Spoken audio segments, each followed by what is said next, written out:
Hey, I wanted to jump on and talk about emotional recovery. Emotional recovery. Recovering emotionally after trauma, after setback, after disappointments. You know, it takes the initiative of you to recover. You are the one that's going to have to put forth the initiative.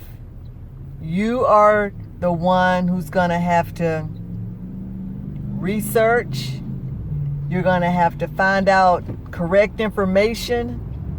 You're going to have to take the time to reflect on yourself, go inward, and see where you need recovery. Because everybody needs recovery. Don't be ashamed because you need to recover from something. I mean, you're recovering all the time. You recover from going to work all day long. You recover by resting. Or not necessarily work, but just exerting a lot of energy. You recover by resting. Whenever you're hungry, you recover by getting something to eat. You know, whenever you're bored, you recover by taking part of some activity that's going to relieve you of the boredom. And the list can go on and on and on. So that's just to say, I use those illustrations just to say that you are always recovering. But the kind of recovery that I am speaking of in this commentary is the recovery that's going to alleviate those frozen emotions by healing the thought process that allows those frozen emotions to stay frozen. So whenever you are being healed or recovering emotionally, you're going to have to allow those frozen feelings that are those triggers. You're going to have to allow those to unthaw and get to room temperature so you can deal with it, so you can deal with them. Because in our life, especially if we've gotten age on us, then 9 times out of 10, we have many areas that are frozen. You know, many things that we had to take part in, or many things that we endured that we didn't want to deal with or didn't know how to deal with. Guess what happened? They were pressed down and basically frozen in a compartment. They were frozen. And a lot of times we even forget. A lot of times we forget about those wounds. However, any trigger, any person, place, or thing that somehow penetrates that room or penetrates that wound, then you react according to the pressure and according to the sensitivity of that wound. And you might be like, where did that come from? It's coming from that frozen wound. And even whenever it's unthawed and, from a trigger, and if it's not dealt with, then guess what it do? It refreezes and just waits for the next time, because there will be another time. So yeah, we have to understand that we need to recover. We need to recover from those emotional bruises. We have to recover. Now, I'm going to give you a step. Probably step 1 and step 2 and perhaps step 3. Step 1 to recovery is getting to yourself, praying to Jehovah Elohim, the Lord our God, God of the universe, the creator of heaven and earth, and asking him, where Or what areas of your life do you need to become aware of where there is healing that needs to take place? And let him know that, Father God, I give you these areas. I give you these areas. Search my heart, Father God. And if there is anything that shouldn't be there, Father God, take it out. Heal me. For he is healer. He is healer. You know, so he wants to heal you. He wants to heal your wounds. He want to do that for you. But you, on the other hand, you as well as myself have to give it over to him and allow him to begin the healing process. So that number one thing is you have to say, Father, help me. Basically, that's what you're saying. Father, I don't even know where these things are in me. I don't even know. But you know all things. You created me. You know me from head to toe. You know me from the beginning to the end. So, Father God, just show me. And he will begin to show you. He will begin to prompt you. He may even allow a trigger, some person, place, or thing to press on that so that it'll manifest. And then that might be whenever he says, that spot right there. And whenever these things begin to be revealed to you, step 2 is that you have to be first of all, you have to have that knowing that the Lord is on your side and he's going to help you to conquer. He's going to help you to conquer these strongholds. He's going to help you. So the number 2 thing is you're going to have to take what is revealed to you and you're going to have to say, okay, Lord, how do I fix it? How do I remedy this? How do I recover from this? Because everybody's recovery is not going to be the same. It's not all a cookie cutter. It's not all one cookie cutter. Because somebody's recovery, somebody may have been bullied, all their life, even as children bullied, but then and whenever they got into adulthood, they were still bullied, because they just didn't stand up for themselves. So those wounds are there, but what it might take for this lady to be healed, it may not take that for you. It's probably just a whole nother set of instructions and directives. So that's why you have to ask the Lord, how do I remedy this? Because he's the one that's going to prompt you. His still small voice is going to be the one that say, this is the way, walk in it. Or there's going to be directions. Now, know that if he gives you the first instruction and you don't do the first instruction, and then you're saying, Lord, what's the next instruction? What's next? Why? 9 times out of 10, you're not going any further until you do that first part, because the first part is going to be crucial to get you to the second part. And then that second part is going to be crucial in order for you to move on to the third part. And then again, it might just be one thing you need to do and that's it. So the directives and the instructives are just conducive to each individual. So it's not a cookie cutter. And a lot of times whenever we're giving testimony or we're giving a how to do something according to how it happened for us, for many people, it can happen that way. It still can happen that way. But like I said, it's not a cookie cutter. So you have to go to the Lord, before the Lord yourself, and find out what needs to be done. And you're going to have to follow the instructions and directives, and you're going to have to obey, because his directives and his instructions is wisdom. That's wisdom. That's the wisdom that you need. For that aha moment, oh my goodness, yes, this is it, So step 2 is that you're going to have to be obedient and follow instructions. You're going to have to follow directions. And that may sound easy enough, but many people can't follow instructions. They don't follow directions. I mean, you could be done sat down and laid everything out on the table. This is what we're going to do. This is how we're going to do it. You know, this is how long we're going to do it. You know, and you done went back and forth. And that's the plan whenever you get up and walk away.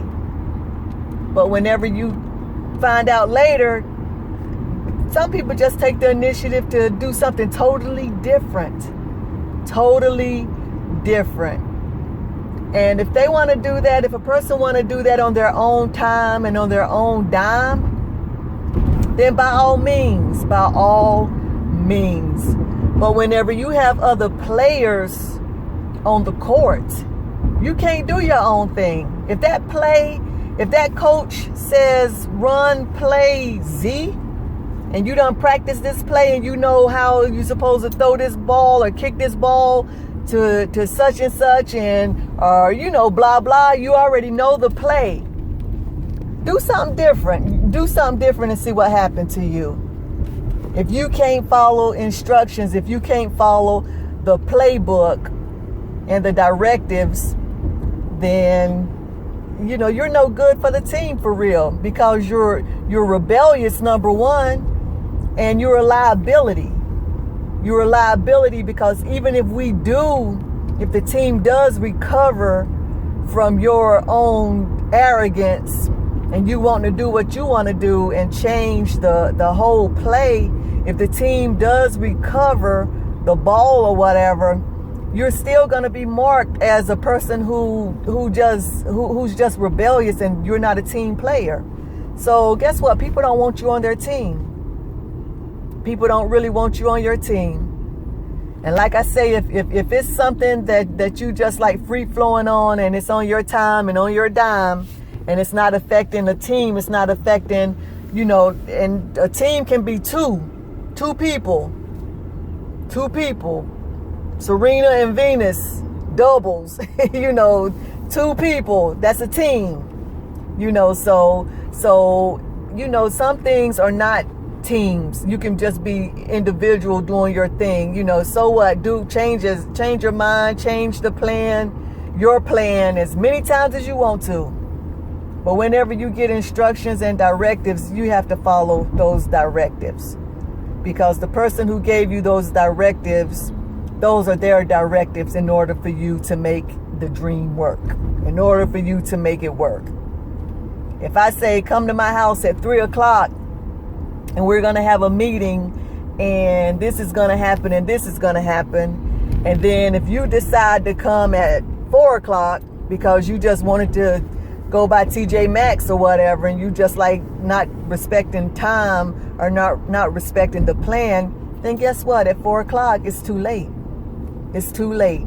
If this was the agenda, then at 4:00 it's too late.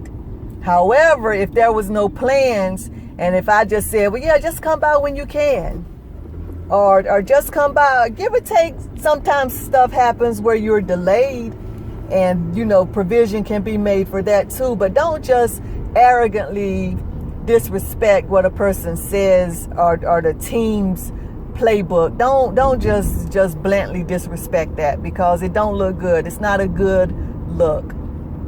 So number 2, follow directions, follow directives, so that you can really reap the successful results that you're looking for. You will hit your objective because you followed the directions.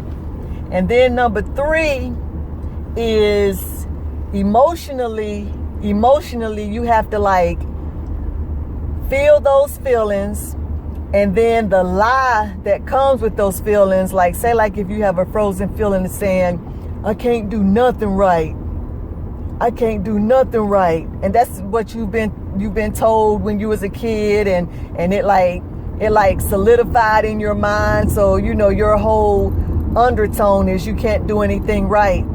That's a lie. That's a lie. you're doing something right. You're doing a lot of things right. You may do things wrong, but everybody does stuff wrong sometimes.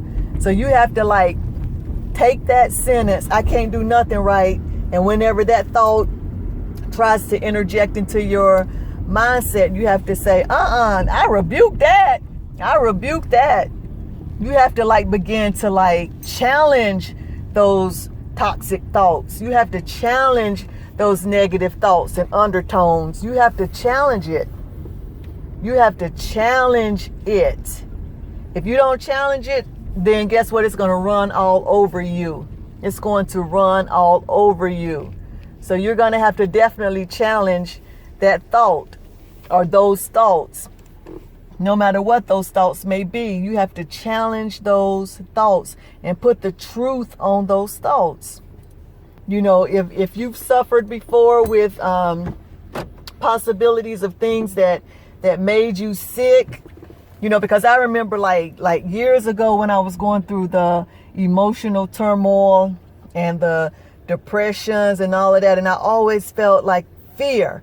I felt like fear. It was just like this generalized anxiety, you know, and it was just like everything was going to kill me in some kind of way. You know what I'm saying? It was just like doom and gloom kind of like thinking. And not every day now, not 24/7. You know, I wasn't sitting around up against the wall, you know, bubbling my lips or nothing. But it was just like, oh my gosh, you know, this, you know, if my heart started palpitation because of stress and anxiety, I didn't know all of this at this time, but my heart would kind of flutter and I'd be like, oh my God, am I having a heart attack? You know, it was just always like the worst case scenario. But the way I healed those emotions is that I listened to the Lord, because he told me, he said, what, pay attention to what you are thinking. Why are you thinking that? Why are you thinking that? That's not getting ready to happen. I mean, he had to take me all the way down to the like nitty gritty and bring me back up.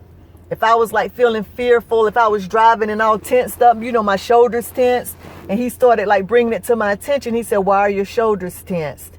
And then I'd be like, I would like just search in my mind, search in my head for something that I may have been thinking at the time.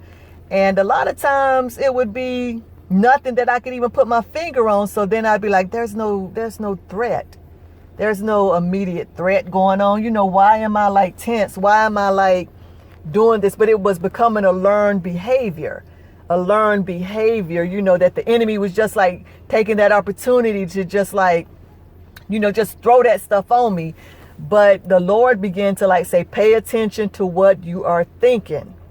Pay attention to what you are thinking. So when I would start getting anxious, I'd be like, okay, where's this thought coming from?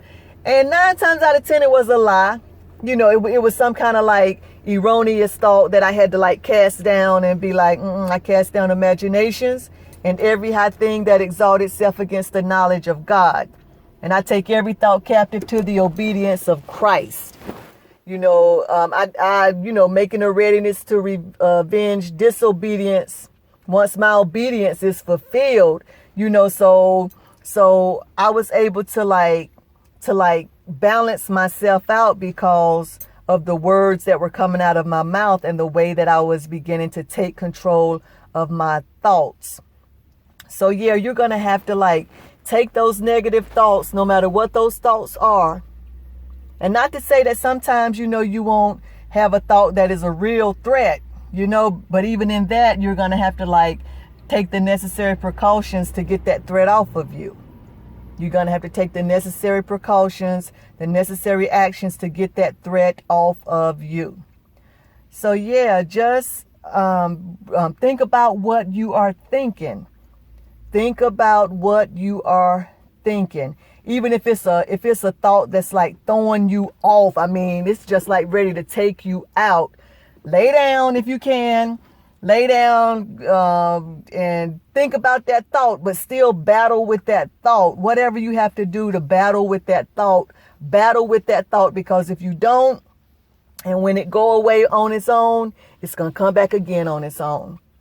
But if whenever those thoughts come at you, if you like challenge those thoughts and wrestle with those thoughts, because we're wrestling not against flesh and blood, but against the principalities and the powers, the spiritual wickedness in high places.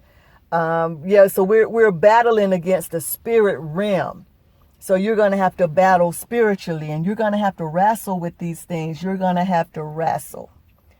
Yeah, so just, like get your thoughts in your control. You can't control the thought actually coming through your head, but you can control whether it lands or whether it just keep flying through. Okay, so sometimes you do get thoughts interjected. You can't control the thoughts that come in, but you can, like I said, control what that thought does.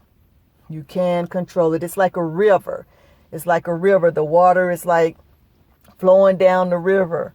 It might be tree stumps or boulders or whatever in the river, and those thoughts just like water just flowing around.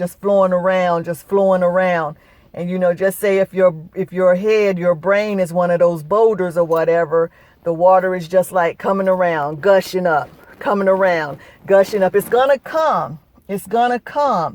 But just don't let that thought land on your rock. Just don't let that thought land on your rock. Land in your head. Land in your thought processes. All right? Okay, so let's get our thoughts together. And be safe and have a great day. And shalom. Until we meet again.